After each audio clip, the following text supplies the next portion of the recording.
queridas irmãs, queridos irmãos, que as rosas floresçam em vossa cruz. Obrigado. Você impregnou a vibração aqui. Maravilhosamente, hein? O que eu vou fazer agora com o que você deixou aqui?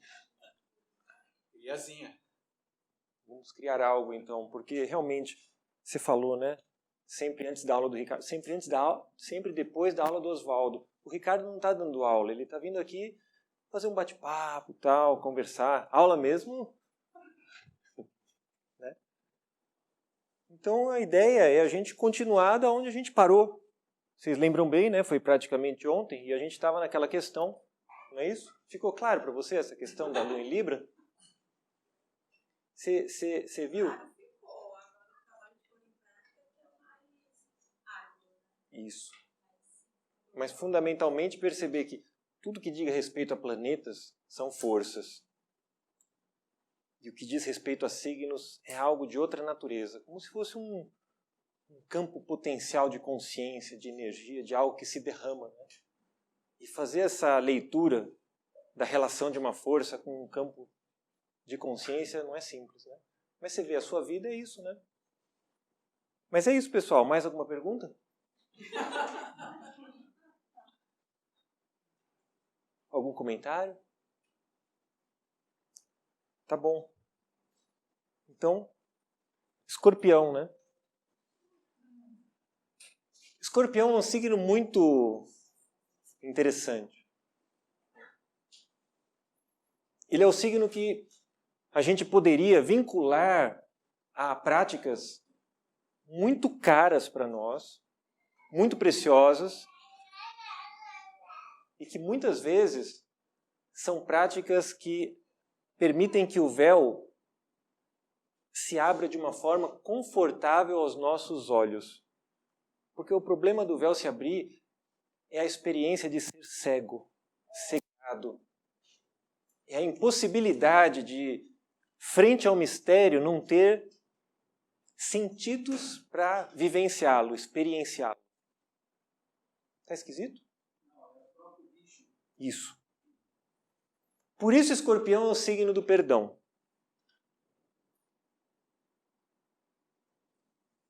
É na casa onde está Escorpião, e na dinâmica daquela casa astrológica, a gente sabe que as casas terrestres, cada uma diz respeito a um tema na nossa vida. É naquele tema da nossa vida, quando nos esmeramos para compreender a situação que nos encontramos, que vamos descobrir despercebidamente se estamos ou não de fato perdoando e se estamos adequadamente pedindo perdão. Então, na casa de Escorpião, as perguntas fundamentais é: o que é mais difícil para mim, perdoar ou pedir perdão? Eu sou uma pessoa que algumas coisas não perdoa de jeito nenhum. Escorpião é um signo fixo e ele tende a reter. No entanto, é um signo que nos convida, dentre as experiências, aquela mais fluídica, ao transformar-se, ao morrer. E na medida em que eu procuro me fixar a algo, eu tenho essa dificuldade em morrer para esse algo, e para que o perdão aconteça eu preciso morrer para algo, eu tenho os assuntos ligados a essa hierarquia e, portanto, aquela casa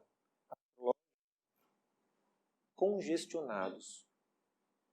Então a grande pergunta de Escorpião é: eu estou perdoando o meu irmão?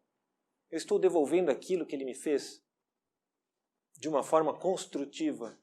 Eu estou transmutando aquilo que me chegou, porque aquilo não me chegou porque ele me quer mal, senão porque é aquilo que ele pode me oferecer. E fazendo o melhor que eu posso com aquilo que eu recebi, ao invés de me ressentir, ou seja, ser reativo.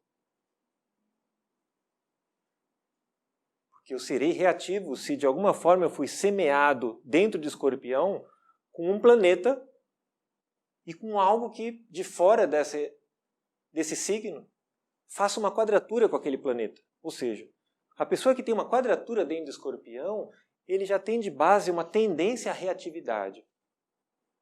Então vamos visitar essa casa não só como alguém que expõe aqui, senão, enquanto alguém ousa expor alguma coisa aqui, que é sempre um risco, a gente perde a oportunidade de visitar o próprio tema. Então, nesses encontros, se nós não tivermos alguma clareza do nosso próprio tema natal, a gente está como que perdido. Vocês já ouviram essa expressão, como cego em tiroteio? Então vocês vão ver pessoas falando coisas aqui maravilhosas, até bonitas, e parece até que a pessoa é culta, mas aquilo não tem utilidade. Ou seja, estamos perdendo tempo. Então a clareza do próprio tema natal, onde está a casa de Escorpião, onde está o regente de Escorpião, é fundamental para que alguma coisa possa acontecer. Principalmente quando eu falo de perdão, que é algo que a gente é convidado a fazer e praticar todos os dias. Toda hora. Todo minuto. Todo segundo. Anjo bom. Eu quero fazer a pergunta perto de você, Anjo bom. Eu quero um conselho médico. Conselhai. Eu tenho Saturno em Escorpião, fazendo quadratura com Júpiter em Leão. Intenso. São signos fixos. Os dois a 27 graus. Uma quadratura fechada. Fechadíssima. Isso implica uma tensão razoável. E eu sou uma pessoa extremamente vaidosa. Vaidade. Eu sempre acho que eu mereço melhor, que eu sou filho querido de Deus e sou um ser maravilhoso. Então, se alguém não corresponde a essa minha expectativa de que eu sou o máximo, eu vou odiar essa pessoa e não vou perdoá-la nunca. Como eu me livro dessa quadratura? Mas você que nasceu com a quadratura? Você nasceu com a quadratura. Mas você falou a palavra-chave. Você nasceu com a quadratura, mas falou a palavra-chave, que é vaidade, né? Então, sempre que você puder, não estiver fazendo nada, foi antes de ir ao banheiro, ou no banheiro mesmo, Eclesiástico na veia. Porque Eclesiástico é o livro da vaidade. Vaidade das vaidades. Então ele tem um tratado sobre a vaidade. E o segundo filme que, eventualmente, ele é muito curioso para mostrar qual é o fim da vaidade, não como finalidade, senão fim enquanto como aquilo vai ter um desfecho. É o advogado do diabo. Porque naquele filme ele mostra que para o diabo a vaidade é um dos pecados mais saborosos. Porque eu posso ser vaidoso quando eu tenho a soberba do orgulho de me impor, de saber me expressar e de mover multidões. Mas eu posso ser vaidoso quando, do alto do meu saber, eu me retiro para o silêncio para que as pessoas não me idolatrem. Ou seja, a vaidade é algo tenebroso na medida em que ela vai em todos os extremos da cadeia de tentativa do exercício da humildade. Que a gente não sabe o que é, né, Oswaldo? Eu também não sei, eu tenho Júpiter em Leão. Não está fazendo essa quadratura convidativa, mas ele tem, né, em algum grau, uma tensão com Netuno se desfazendo. Então, em algum grau, a gente compartilha de uma experiência em relação à tentação, em termos de ser vaidoso, que não é simples de lidar, né? Mas você vê, a gente pode falar sobre isso, né? Que não adianta nada no meu caso. Mas nem no meu. Porque a vaidade, a gente já viu, ela pega a gente de qualquer jeito. Como ser vaidoso, né? Você vê, quando eu fiz a primeira Eucaristia na Igreja Católica, tinha aquela música, né? Senhor, eu quero entrar no santuário para te louvar. Ó, dai-me mãos limpas, um coração puro, me arranca a vaidade. Ensina-me a amar. Talvez o aprender a amar da oração Rosa Cruz. Aumenta o meu amor por ti, Senhor, para que eu possa servir-te. Talvez o exercício dessa instância que é o amor, que a gente fala, mas não sabe do que se trata, de alguma forma ele vá purificando esses espinhos, né, que a vaidade nos faz criar e que invariavelmente a gente acaba se machucando ou machucando alguém na medida em que a gente se descuida no ser vaidoso, né? E qual que é? Teu sangue me lava, teu fogo me queima e o Espírito Santo inunda meu ser. Cada escola tem uma prática. A nossa prática é a sabedoria bíblica. Eu acho que o Eclesiástico é muito bom, né? Eu vou usar o microfone aqui. Mas, bom, só para... Não vou te incomodar mais, eu prometo. Não é incômodo algum, é um prazer você faz isso. Pensei que o prazer fosse depois. Não, depois não, peraí. Eu queria saber o seguinte. Você acha que a gente precisa trabalhar primeiro o orgulho e depois o perdão? Primeiro o perdão ou ambos? Não dá para trabalhar orgulho, pessoal. Orgulho não é um negócio. É como... Vocês já viram o cocô de cachorro quando ele está endurecido no chão? Vocês já viram essa experiência? Ele não tem cheiro, pessoal. O cocô de cachorro no chão endurecido não tem cheiro. Então não mexe nele, porque quando você mexer, ele começa a cheirar. O orgulho é assim. Não mexam no orgulho. É cocô de cachorro. É cocô de cachorro, é encrenca. Se você é orgulhoso, lamente-se. Mas não existe exercício para você ser menos orgulhoso. Agora, o perdão, você pode, da mesma forma que você entra numa piscina muito fria, molhar o dedinho. Você perdoa uma coisinha, depois você molha o pé, depois você molha a perna, e você começa a perceber que aquele perdão alquimiza não só a melhora nas relações, senão também uma qualidade de sono, uma qualidade das pessoas que se aproximam, uma qualidade de estar na vida e servir como um ser de conexão, porque a própria vida com a sua mágica começa a se relacionar com você no sentido de fazer-te um instrumento mais útil. Não porque você foi capaz e porque o seu orgulho te levou ao máximo enquanto uma máscara que você vestiu com todos aqueles títulos, mas porque você abriu a possibilidade de entrar em relação. A possibilidade de entrar em relação, ela tende a dissolver o orgulho. Por quê? Para que a relação de fato aconteça, uma comunhão genuína aconteça, eu preciso me desfazer. Para que o outro permeie o meu ser. Seja o outro que eu vejo na minha frente, ou seja o outro que eu não vejo e que eu quero compreender. Porque toda compreensão é quando eu me abro para que algo aconteça enquanto a possibilidade de um conhecimento surgir, brotar dentro de mim.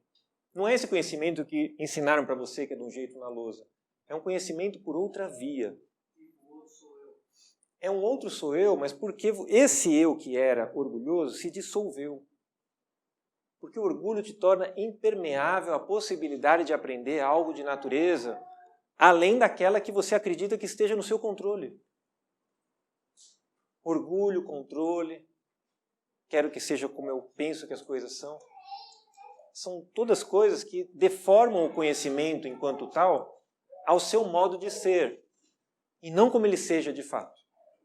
E quando a gente acredita que algo deva ser de alguma forma, aquilo se torna da forma como nós desejamos que seja. Só que toda a nossa vida se reconfigura em torno daquela forma de acreditar e olhar. E a gente começa a acreditar que seja verdade, porque tudo começa a responder de uma forma positiva. Até uma experiência de pico, onde algo pode se mostrar como uma contrariedade. A menos que o seu movimento seja de fato consistente. Mas o orgulho, ele sempre fecha os poros. Ele nos torna impermeáveis, nos torna convictos. Então não é algo fácil de ser vivenciado. Então quando a gente encontrar alguém orgulhoso, nós precisamos ser muito amorosos. Né? Muito amorosos. Olhar para aquilo, compreender. E se aquele encontro aconteceu, perceber quanto daquele orgulho que te visitou diz respeito a você. Porque os encontros, eles são por ressonância. O Hermann Bacher fala que as pessoas são planetas. Nós temos um corpo físico e a gente pode tocar a pele de outra pessoa. Mas além do epitélio, pele que nós temos um epitélio astrológico. Esse epitélio astrológico, quando eu me interesso por estar ao lado de alguém, se toca com o epitélio astrológico desse alguém. E existe uma conversa invisível que diz respeito a tudo aquilo que essa pessoa já foi, é e pode ser, e com tudo aquilo que eu já fui, sou e posso ser. Olha que conversa delicada dentro de tantas possibilidades. Mas olha o que acontece quando eu me fecho para uma delas. Eu posso estar saindo perdendo. Né? Então, orgulho, cocô de cachorro. Atenção, o perdão é um exercício que dá para, progressivamente, a gente realizar. E você vê que como a oração do Pai Nosso é bondosa conosco, né?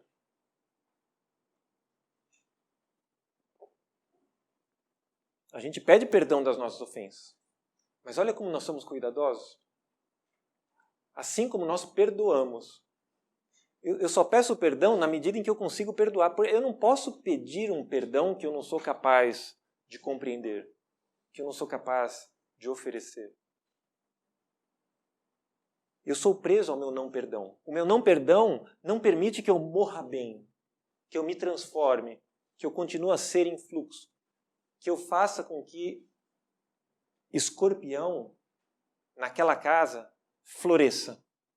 Não é fácil fazer escorpião florescer, porque escorpião é uma coisa profunda, né? E a gente empurra as coisas embaixo do tapete e a gente não quer visitar essas coisas. Mas de vez em quando é interessante visitar essa profundidade, ver como a gente está lidando com ela. Um exercício interessante é ler O Retrato de Dorian Gray. Não assistam o filme, por favor, que o filme Retrato de Dorian Gray é um crime contra a humanidade. A delicadeza que Oscar Wilde descreve Dorian Gray e como os encontros se manifestam naquela literatura é inacreditável. Da mesma forma, é inacreditável que esse diretor de cinema fez com obra tão sublime. Como alguém ousa fazer uma deformidade tão ousada, né, Oswaldo? O que esse cara fez? Eu acho que está implícita a deformidade na própria deformidade. No próprio diretor, no caso. Exatamente. Só pode ser isso. Só pode ser isso. Você vê como a proximidade de um cocô de cachorro, quando você não está habilitado, pode te levar a uma situação complexa.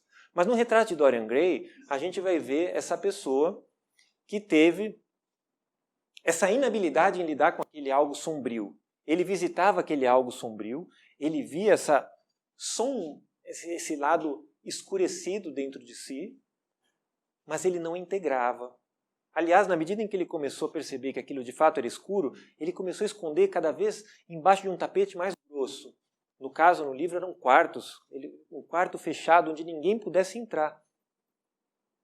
Porque aquele retrato, de fato, ele foi pintado com tamanha amorosidade por aquele artista, que olhava para Dorian Gray, que era um ser muito belo, e que, na fascinação do pintor pelo ser que era pintado, de algum modo a alma daquele ser se transfere para a pintura. Então aquele quadro não é mais um quadro pintado, senão a própria alma de Dorian Gray, que pode ser visitada a cada dia depois que Dorian Gray comete as suas escorregadas. A questão é que, em algum grau, todos nós somos esse Dorian Gray e, na retrospecção que nós fazemos à noite, todos nós podemos visitar a qualidade do retrato e escolher o que vamos fazer com isso. Então, o exercício do perdão é um exercício profundamente escorpiniano. Um exercício maravilhoso. Você vê que até o Hades ele é capaz, em algum grau, do perdão, né? Porque quando Orfeu vai resgatar Eurídice, ele permite, de alguma forma, que Eurídice seja levada. Com uma condição que não se cumpre, não sei se ele já sabia que ela não ia conseguir, mas ela acaba voltando aos infernos, né? Independente dele ter permitido. O Hades, que é absolutamente inflexível na sua forma de ser, também pode ser conversado em algum grau. Então, por mais feio que a gente seja, esse primeiro passo do auto-perdão é fundamental para que a gente consiga perdoar algo que esteja fora. Porque sem auto-perdão, a gente não perdoa fora. Se a gente é muito perfeccionista, nós somos tão mais cruéis com o erro alheio. Então a gente tem que ter esse auto-perdão, perceber servo inútil, não de forma pejorativa, senão construtiva, uma inutilidade que mostra a abertura para a possibilidade da graça divina nos resgatar, uma pobreza em espírito que seja um espaço interno no coração para que o Cristo consiga penetrar de algum modo e nos emancipar. Então, dar esse primeiro passo no perdão muitas vezes não diz respeito àquilo que a gente imagina, que a gente vai perdoar alguém ou pedir perdão para alguém. É um passo onde a gente realiza no próprio espelho. E a alma e o espelho, eles têm um simbolismo de muita similaridade. Né? A alma é um sistema espelhado. A lua, que representa a alma na astrologia, é a própria imagem do espelho, cuja luz é a luz do sol refletida. Então o perdão é o primeiro passo do escorpião. Ser perdoado por um escorpiano é a maior graça que alguém pode ter na vida. Porque o escorpião, de fato, o Oswaldo insiste, ele é muito sério. E se ele é muito sério, ele é um ser a partir de onde a gente pode aprender sobre a seriedade. Então, se eu me equivoco frente a um escorpião, eu preciso perceber como que eu sou escutado no meu equívoco por esse escorpião. Ser escutado por um escorpião é uma das experiências mais deliciosas que existe. Você quase consegue se escutar junto. Então, escorpião também é um signo da escuta. Porque a escuta de fato só acontece na profundidade do nosso ser. Então, se a minha hierarquia de escorpião é muito pangaré, ou seja, se o regente de escorpião está mal posicionado, se os planetas que estão em escorpião estão aflitos. Pessoal, pangaré é um cavalo que anda devagar. Ele também vai chegar. Mas tem o alazão, tem o pangaré, né? Tem o garanhão. A gente precisa olhar para a qualidade do cavalo que a gente está montado para conhecer o potencial da nossa velocidade se a gente não está negligenciando algo. E às vezes quando a pessoa vem com um escorpião aflito, isso já mostra alguma ênfase em algo que está sendo insistentemente realizada e não está sendo fluidificada. Então, é um convite a um repensar. Né? Olha que hierarquia, essa hierarquia é muito fundamental. E quando eu falo em hierarquia, porque eu estou falando de escorpião, qual é a hierarquia dentro do conhecimento da Fraternidade Rosa Cruz que está por trás do signo de escorpião? Quais são os seres que vitalizam as forças que transbordam a partir de escorpião? Quem são esses senhores? Da forma. Se a minha relação com o escorpião é inadequada, eu sou um ser o quê? Deformado. Escorpião é uma das hierarquias que mais deformam. Ela deforma fixamente. É uma hierarquia que tem muito desejo associado. Desejo, corpo de desejo. A minha própria fisionomia tem uma relação íntima com o meu corpo de desejo. O formato do meu ser é plasmado pelo meu corpo de desejo. Então, quando eu falo para alguém, olha, tá na cara que você é assim, eu não estou falando qualquer coisa, eu não estou brincando, eu não estou repetindo um clichê. Senão eu estou falando, olha, eu estou percebendo a natureza do seu ser impressa no seu próprio rosto, na fisionomia, na sua forma. Então, quem tem escorpião deformado, quem tem escorpião de alguma forma desafiado, muito mais provavelmente também pode ter alguma deformidade. No órgão regido por escorpião, nos planetas que fazem relação com os planetas que estão em escorpião e nos correspondentes órgãos. Então é interessante essa autorreflexão para ver quanto disso é verdade para mim. Porque quanto menos isso estiver sedimentado, mais distante eu estou do pecado, do equívoco. Se isso não estiver sedimentado no meu corpo, a despeito do aspecto, quer dizer, eu tenho uma sina a ser assim, mas aquilo ainda não se manifestou no meu corpo. Agora, se essa deformidade já está no meu corpo, então eu preciso repensar. Porque não é só quando eu estou no hospital, na unidade de terapia intensiva, que eu preciso de cuidados intensivos. Existem alguns aspectos astrológicos que são de pessoas que, apesar de vivas entre nós, estão em unidade de terapia intensiva. E a vida vai batendo, vai trombando, as coisas vão ficando escritas, a pessoa não se percebe na UTI. Está fazendo sentido? Está muito aéreo? Vocês estão acompanhando? Então, o perdão e a escuta. Irmãos íntimos do escorpião. Agora, qual é o grande gatilho, né? Qual que é o gatilho da dificuldade do perdão e da dificuldade da escuta plena, da escuta perfeita, da escuta adequada? A alienação. A distração. E tem um livro interessante que eu nem sei se o cara que chama Napoleão Hill. Napoleão parece uma coisa escorpiônica, né? Uma napona. E o que ele fala é alguma coisa. Ele tem uma conversa com o diabo e ele de alguma forma, convida esse diabo a dizer para ele quais são as fraquezas do humano, né? E ele fala sobre essa dinâmica de alienação e chama atenção a alguns dos aspectos da alienação que são mais comuns. Quais seriam, né? Quais seriam essas características do alienado? Quando eu estou alienado, eu não estou em processo de transformação, eu estou cristalizado de alguma forma. Falta de propósito sobre a vida. Quem tem falta de propósito sobre a vida, não vive. Existe. Falta de autoconfiança. Escuta tudo aquilo que o outro, que parece que é um sabidão, fala e ensina, mas a sua atitude pessoal de realização de algo a partir do seu próprio ser é nula. Pouco ou nenhuma imaginação. Sem imaginação, a gente não vai a lugar nenhum. A imaginação é o processo de colocar as imagens em ação. Aliás, a imaginação hoje nossa está completamente embotada pela grande força que a mídia tem em gerar imagens em ação e nos bombardear. Então eu preciso não só me desligar para essas imagens em ação que querem convencer para onde eu devo ir, mas despertar o meu recurso interior imaginativo, que é criar as minhas imagens, acioná-las ao ponto de torná-las realidade, para que eu contribua com aquilo que me cabe. Tudo isso é movimento, é transformação, é fluxo. Só faz o que é forçado e adora atalhos. O alienado só faz o que é forçado fazer. Ele não faz porque ele fez porque ele foi vítima de uma circunstância, então ele é forçado a ser daquela forma. Temperamento explosivo. Total falta de controle sobre emoções.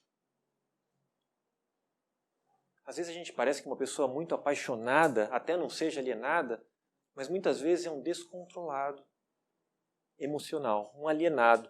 Personalidade sem magnetismo. Cocô de cachorro, não fede nem cheira.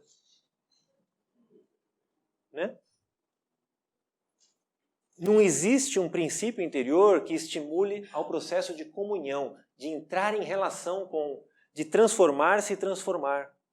Não atrai pessoas à sua volta, sabe tudo, mas não é bom em nada. Comete sempre os mesmos erros e nunca tira proveito do fracasso. A mente é limitada e intolerante, crucifica todos que estejam em desacordo consigo, espera tudo dos outros, mas está disposto a dar pouco ou nada em troca, condena governo taxativamente, mas nunca lhe dirá definitivamente como melhorar a gestão. Critica, mas não é uma referência pessoal de realização. Come muito e se exercita pouco. Critica os bem-sucedidos em suas carreiras, conta mentiras antes de admitir sua ignorância em qualquer assunto. Percebe que a alienação não é simplesmente um patso que fica parado numa sala sem fazer nada? Um alienado, aparentemente, às vezes, é alguém que está no piloto automático, mas em total estado de desgoverno pessoal. São pessoas que aparentemente estão fazendo, mas nada realizam. A alienação é algo muito truculento. Existem cristalizações que não são semelhantes à pedra. Cristalizações móveis, mas elas se movem exteriormente. Parece que não estão cristalizadas, mas interiormente não existe movimento, não existe disponibilidade à mudança. Não existe irmandade com a morte. E o Francisco disse que precisa ter irmandade com a morte. Irmão Sol, irmão Lua, irmã Morte. Se trabalha para outros, os critica pelas costas, mas os elogia na sua frente. O alienado precisa de uma estrutura de segurança para autossustentação. Ele não consegue sequer ser. Mas muitas vezes seus referenciais estão completamente sendo manipulados a partir de fora. Não há movimento a partir de dentro. Há convicção, há aprisionamento. E, portanto, não está em relação com a hierarquia de Escorpião. E, portanto, vai se tornar deformado. E não há nenhum mal nisso, porque a gente só está olhando aqui um processo da fisiologia da deformidade. Porque as pessoas não se deformam por acaso. É a insistência comportamental e algumas escolhas que, no exercício da vida, se consolida em deformidades.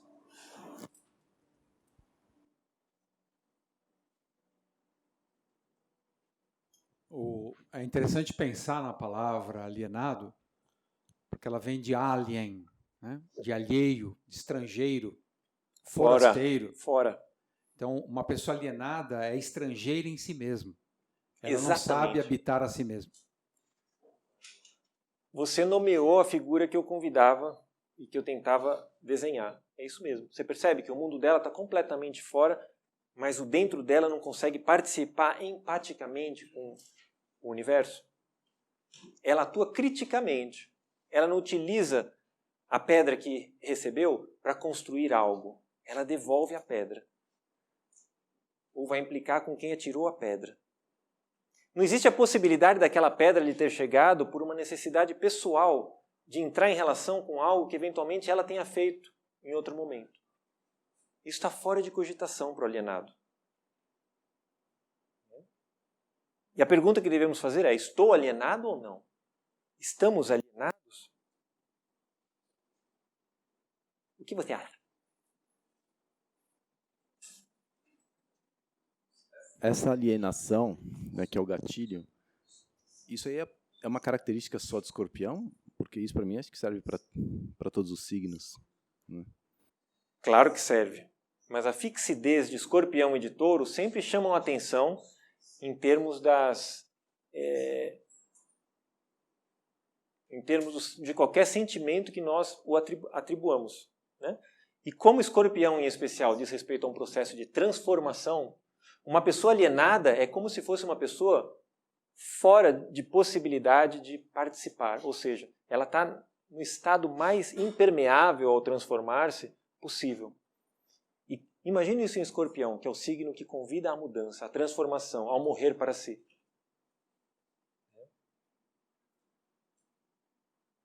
Então essa pessoa precisa visitar, até no corpo físico, né? A sua forma física. No caso, Escorpião rege o que no corpo físico? Os órgãos genitais, né? O nariz da águia, né? Observe os narigudos e como eles atuam, porque é comum os narigudos em posição de poder. O nariz grande tendem a ser pessoas que gostam de ocupar posições de domínio sobre os outros. E, invariavelmente, quando a gente vai ao tema natal, a gente encontra que a hierarquia de Escorpião está estrategicamente posicionada no ascendente, no meio do céu, ou com algum planeta um pouco mais exorbitante. Observar-se, né? Interessante que na nossa própria bandeira tem duas hierarquias zodiacais que se mostram. Quem são? Quem são as hierarquias? Quais são, dentro do zodíaco, aqueles dois signos que se mostram na nossa bandeira? Vocês lembram?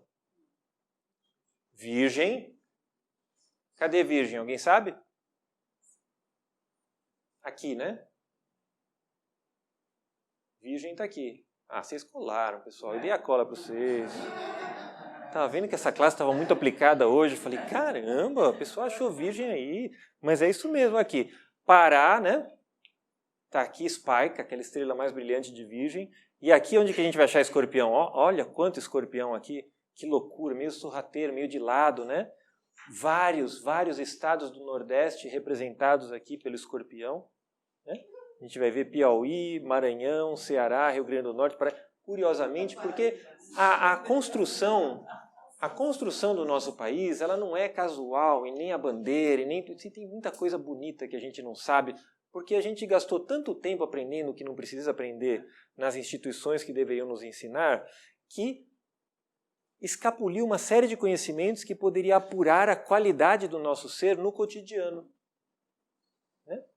Então são olhares que é interessante que a gente vá percebendo, porque Escorpião e Virgem são signos presentes aqui na nossa bandeira. Opa, peraí, que loucura, né? 2 constelações presentes na bandeira do Brasil. Né? E em Virgem a nossa independência. Né? Escorpião é o signo do meio do céu do Brasil.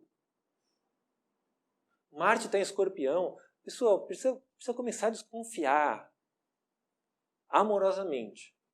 E assim, despretensiosamente. Não pode desconfiar muito esperto que não funciona, viu, Carla? Tem que desconfiar assim meio bobão, porque senão as coisas ficam esquisitas. Ou podem ficar. Mas é legal a gente olhando para estabelecer uma relação até com o próprio espaço que a gente está, quando a gente percebe que é um espaço que tem uma natureza profundamente escorpiana, como o nosso país. Nosso país é muito escorpiano. E toda noite essa constelação maravilhosa se mostra para a gente. Ela está sempre lá. Que coisa, né? Escorpião é muito louco, né? Não? Então, mas a ideia, quando a gente fala em astrodiagnose, é construir uma compreensão de como a gente possa usar esse zodíaco da mesma forma como a gente usa o nosso corpo. Por exemplo, se eu quero vir aqui na fraternidade, eu estou lá em casa, eu pego o meu corpo, eu faço uma série de movimentos, eu preparo a minha mente, eu visto a minha roupa, eu pego o carro, o ônibus e chego aqui porque eu conheço todas essas instâncias do meu ser e sei manipulá-las para que alguma coisa aconteça. Então, da mesma forma que eu tenho um esqueleto que se reveste depois por todo um interstício, células, órgãos e finalmente uma pele, ou seja, tem todas essas camadas no meu ser que estão sobrepostas sobre o esqueleto e eu as conheço. Na astrologia também acontece algo semelhante. Mas observe que, além do corpo que nós vemos, o nosso esqueleto, todo o nosso ser, ainda temos corpos que vemos na filosofia Rosa Cruz e que vão nos tornar sensíveis àquilo que no momento não está acessível aos 5 sentidos. Ou seja, temos órgãos que podem se amadurecer ainda nesse corpo que está em volta, esse corpo etérico, esse corpo vital. Temos órgãos que estão em estado latente nesse outro corpo, nesse corpo de desejos, que podem ser amadurecidos para que a gente possa começar a sentir. Essas coisas que a gente tem uma sensação, uma intuição, eu acho que... São todas coisas que eventualmente eu vou poder sentir daqui a pouco, da mesma forma que eu sinto a mão na pele. Temos órgãos na mente, além dos nervos cranianos. A mente é muito mais do que isso e pode nos conduzir. Então precisamos nos esmerar no autoconhecimento. Para quê? Para quando chegar na astrologia, perceber que ela também tem um corpo. Se eu não conhecer a forma, e tudo que diz respeito à forma está relacionado aos senhores da forma, vai ser muito difícil entender o que está acontecendo, o tipo de vibração que essa forma está emitindo. Então a ideia é construir, dentro da filosofia Rosa Cruz, o melhor olhar possível ao que seja que a astrologia pode nos oferecer. Como fazer isso? A instância mais... Conhece essa imagem, Oswaldo? A instância mais cristalizada que a gente tem da astrologia, enquanto palco onde as coisas podem acontecer, qual é? Qual que é esse esqueleto astrológico sobre o qual, em última análise, a gente vai olhar?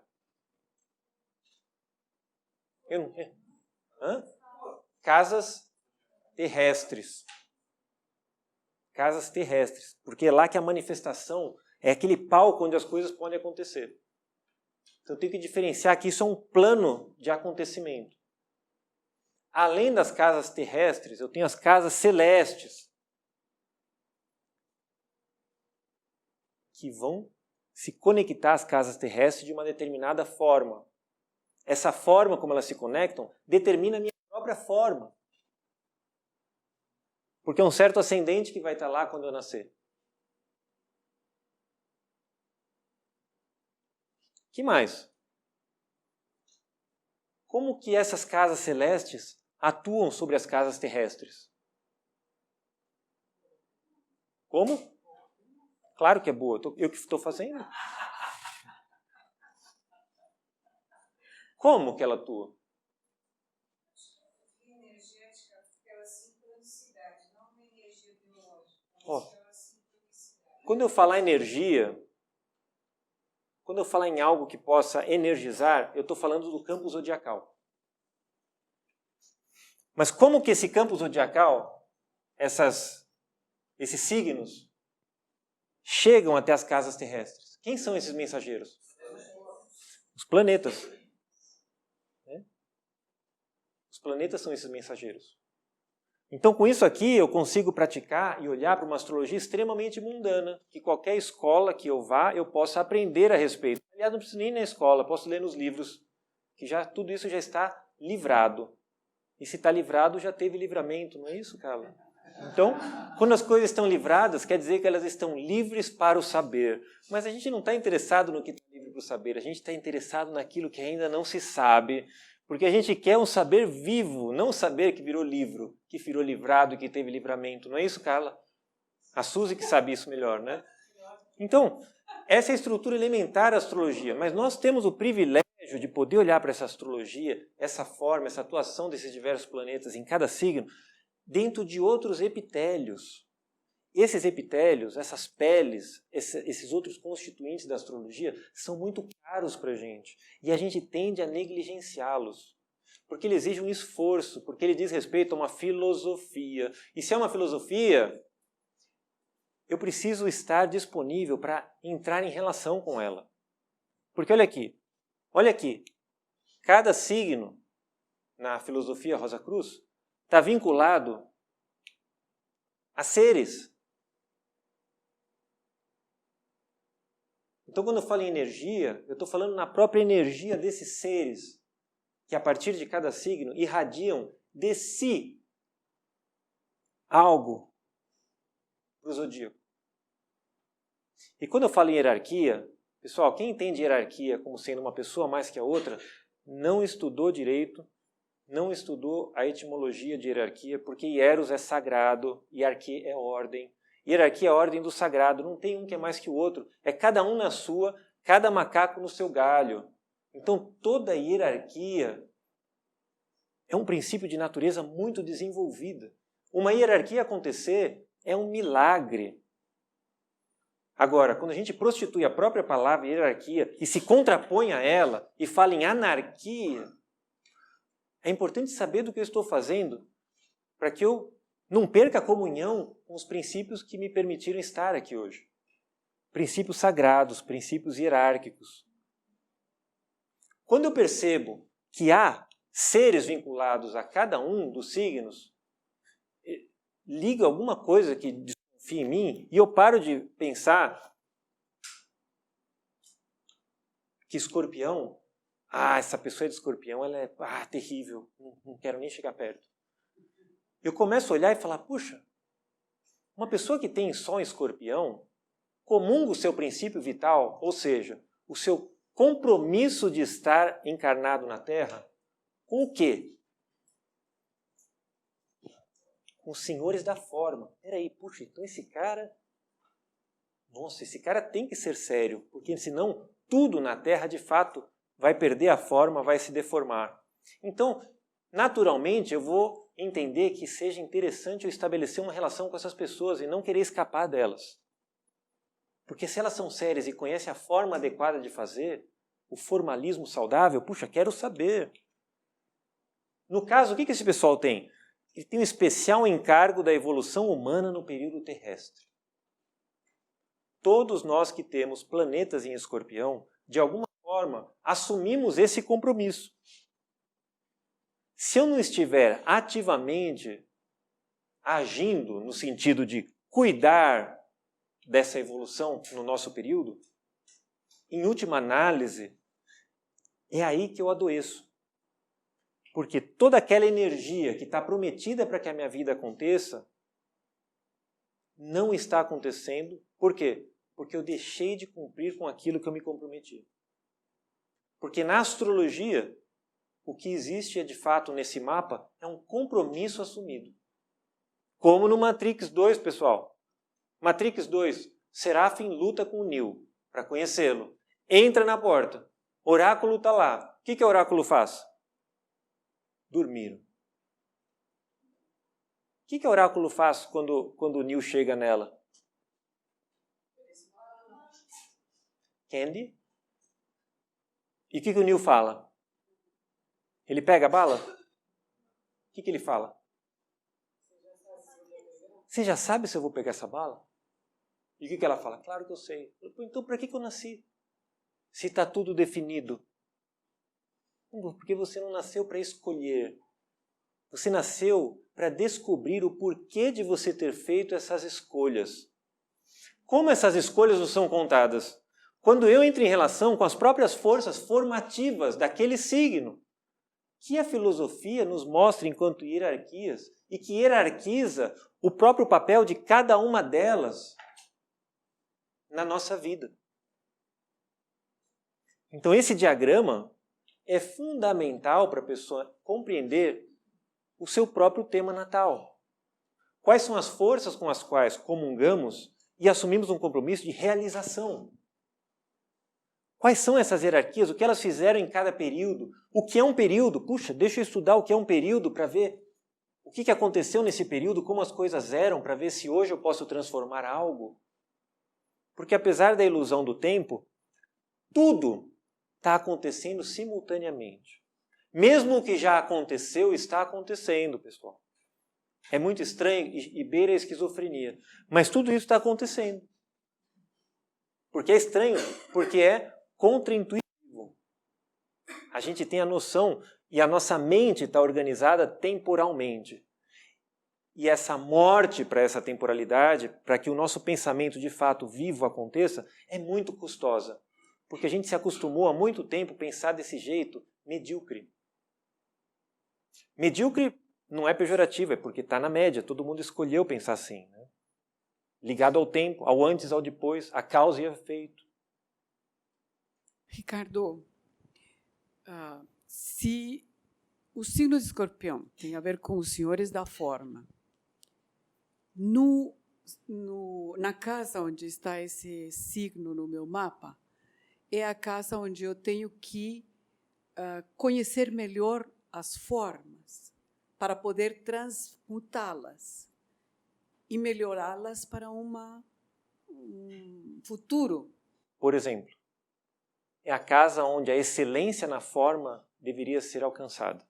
Há uma necessidade de conhecermos as nossas formas, portanto. Essa é a gramática básica.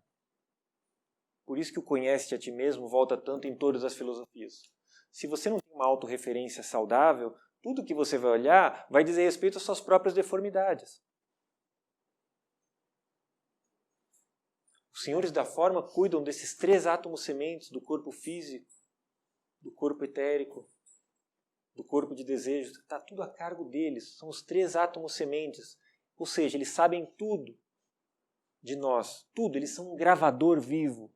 Então, quando eu me reporto em comunhão para um escorpião vivo, eu estou frente ao trono de Deus. Mais especificamente, ao trono do Espírito Santo. Porque esse é o lugar onde o corpo mais denso do Espírito Santo, Jeová, segundo a filosofia Rosa Cruz, ocupa a hierarquia de escorpião. Por isso que está relacionado com a cura. Especificamente. Vai ter os 3 corpos. Transmutação, né? Transmutação de doença, transmutação do corpo. E está ligado à morte, né? Você quer uma cura mais eficaz do que a morte? A consolidação, né? Então, como estabelecer uma relação de honestidade com essa hierarquia ao ponto de não ser necessário conhecer a morte de forma passiva, mas encontrá-la e ser conduzido por ela sem que a sua consciência seja apagada? João está vinculado. Então, costurar o mistério dentro do tecido astrológico, que é uma teia de excelência para uma compreensão do plano na sua melhor dimensão, é um exercício que todo mundo deveria aplicar um pouco de tempo. Porque isso ganha uma consistência que quando alguém chegar com algo novo para você enquanto conhecimento, você vai lá na sua teia de saber, na sua construção astrológica, e ver o que aquela pessoa fala, se ela se encaixa com aquilo. Opa, raspou aqui. Aí você vai para a pessoa e fala, olha, até então eu pensava que era assim. Será que o que você está falando não pode estar equivocado? E aí pode acontecer um bate-bola, quando as pessoas estão disponíveis. Porque está cheio de radical que, infelizmente, não está disponível à comunhão, ao eu e tu. Anjo bom, você falou do tempo e daquilo que está acontecendo e do acontecido. Juntando ao início da sua exposição, se eu não perdoo o acontecido, como é que eu posso viver o acontecendo?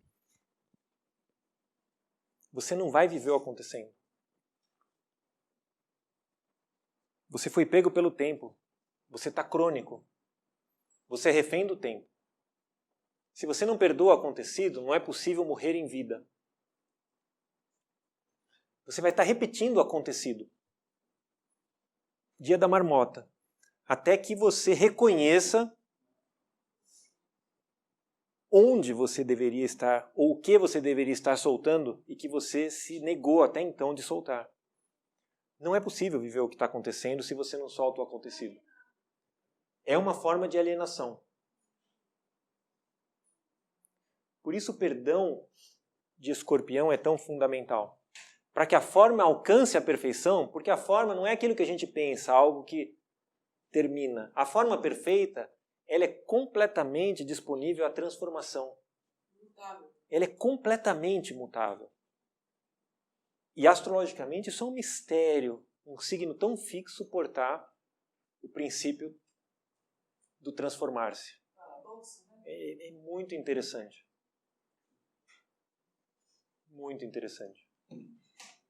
Para fechar, então, você diria que quem não perdoa é um grande candidato a ser deformado um dia? Claro. O que você falou das vivências do câncer, o câncer é uma entidade que de alguma forma descristaliza, desfaz.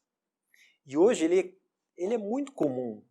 Né? É muito interessante olhar para essas doenças que consomem a pessoa, que dissolvem a memória. Por que aquele ser está sendo conduzido a uma total atrofia cerebral ao ponto de esclerosar-se e esquecer? Provavelmente esse ser não conseguiu fazer isso por si só.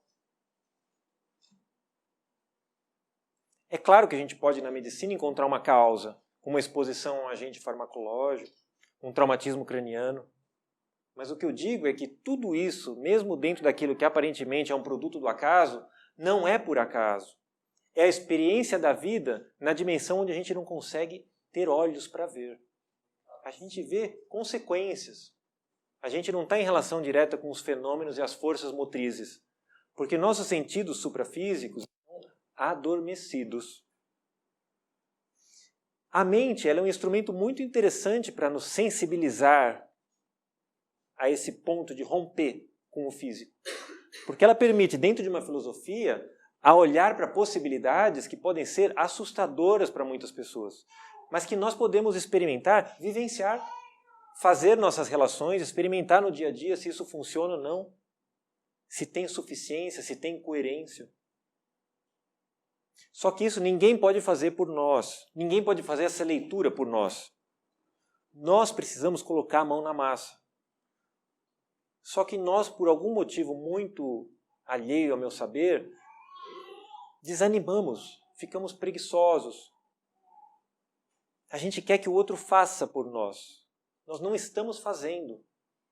Aconteceu alguma coisa aí, em algum momento, que a gente se tornou imóvel. E quando a gente se torna imóvel, tem que ler o livro do Roden, As Estratégias de Lúcifer. Porque Roden vai mostrar como que esse ser atua sobre os seres que se tornaram imóveis. Porque o Lúcifer, nesse livro de Roden, vai mostrar o dinamismo e a necessidade dessa entidade lucífera para desestabilizar uma situação que se cristalizou. Então nós deixamos de ser preconceituosos e nos tornamos interessados, porque, puxa, se esse ser pode me auxiliar na medida em que eu cristalizei, do que se trata a natureza de fato desse ser? tudo começa a ser questionado. E as coisas podem ficar desconfortáveis, porque eu posso chegar em vários paradoxos nessa reflexão. Inclusive de que o diabo pode estar trabalhando conosco, o que é muito estranho. Que diabos é esse? Aí a gente pega o outro diagrama profundamente astrológico e vai notar, não naquilo que está na cara, mas naquilo que ninguém vê, nessa coluninha aqui do lado, né? Que cada uma dessas hierarquias está ligada a uma outra instância, que é um outro epitélio astrológico. O que é esse outro epitélio astrológico? É aquilo que se chama mundos. A gente não tem ideia do que sejam esses mundos, pessoal. Isso aqui está no conceito Rosa Cruz do Cosmos, tem até na internet, já está livrado e, portanto, teve livramento. Depois você fala para a Suzy, por favor, o que tem livramento já é permitido saber. Nós não estamos interessados nisso, apesar disso ser muito interessante. A gente quer depois disso, pessoal. Porque se contarem para a gente acreditar que é isso, a gente vai ficar de novo parado nisso num certo ponto e não vai conseguir ir depois. A gente tem que saber que sempre tem mais. Experiência, vivência, entrega, comunhão, porque o saber não é só uma compreensão, é uma entrega. Tem saberes onde você não entra sozinho. Você precisa se entregar à possibilidade de deixar de ser para que algo te acolha. Que saber é esse? É um saber que eu não estou disponível, porque eu quero saber sabendo. Eu não quero saber sabido, e dá para saber sabido. Essa é a coragem do escorpião, saber é para saber sem saber. Isso, porque tem que se entregar. Senão o escorpião entope.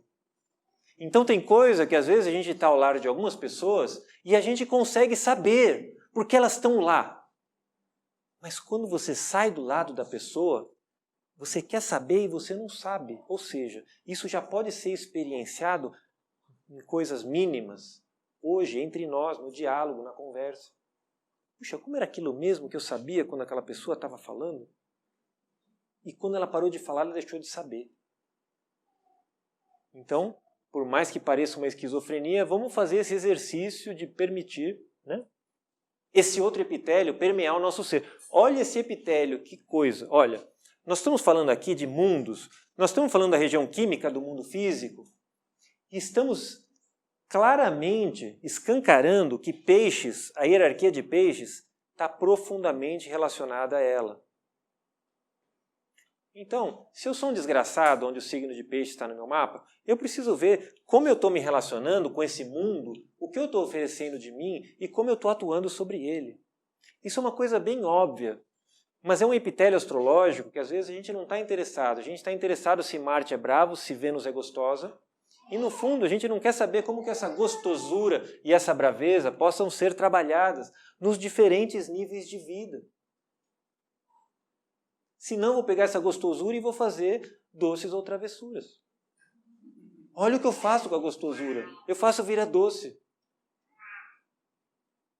Então, Aquário, região etérica. Capricórnio, mundo do desejo. Cara, o Capricórnio está ligado ao mundo do desejo. Pessoal, isso...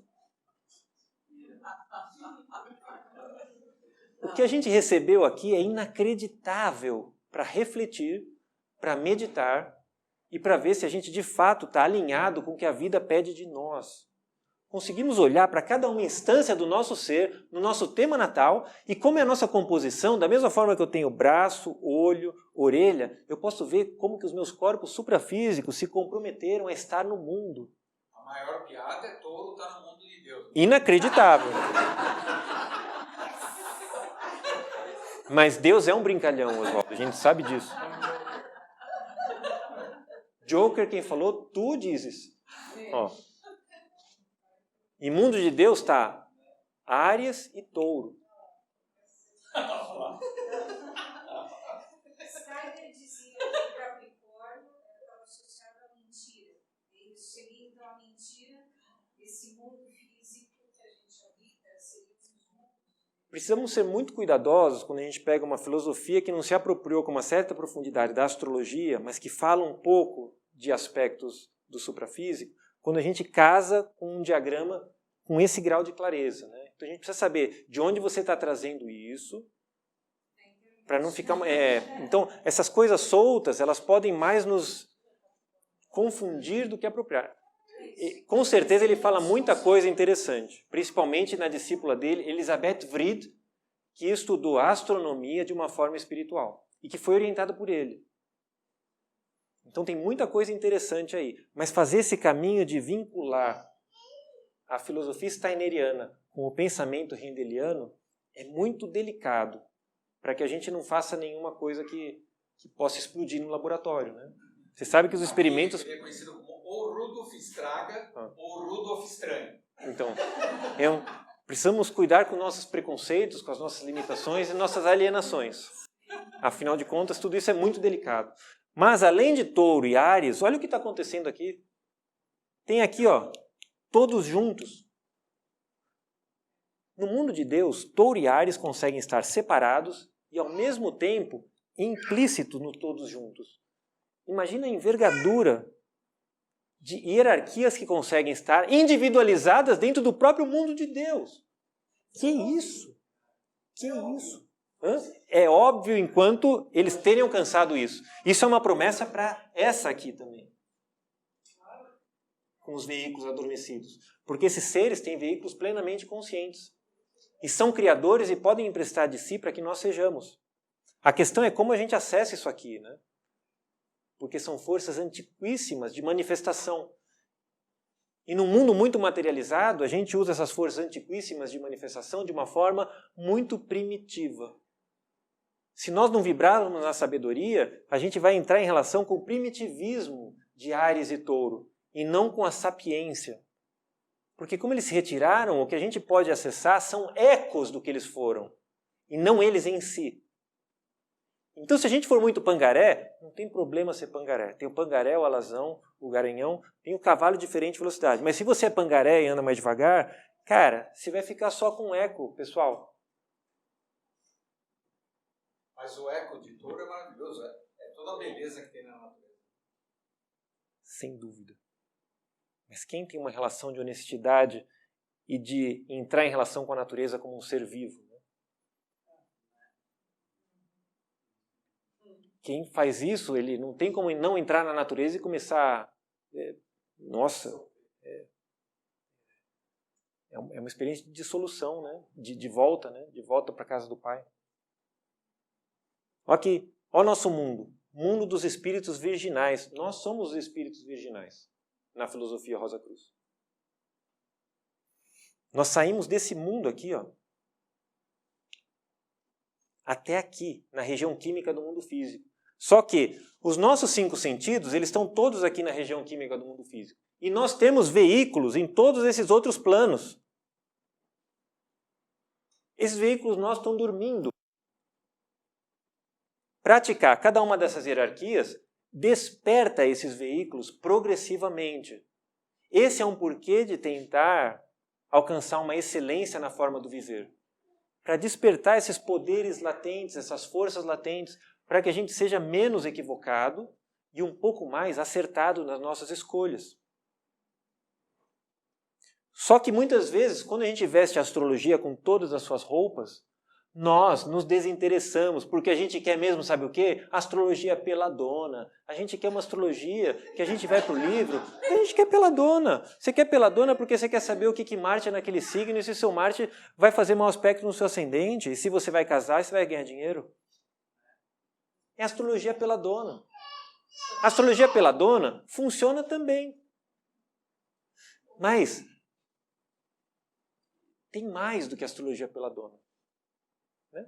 Ficou ruim a astrologia peladona? Nua e crua? É a verdade nua e crua. Né? A gente tem que permitir que ela vista todos os seus corpos.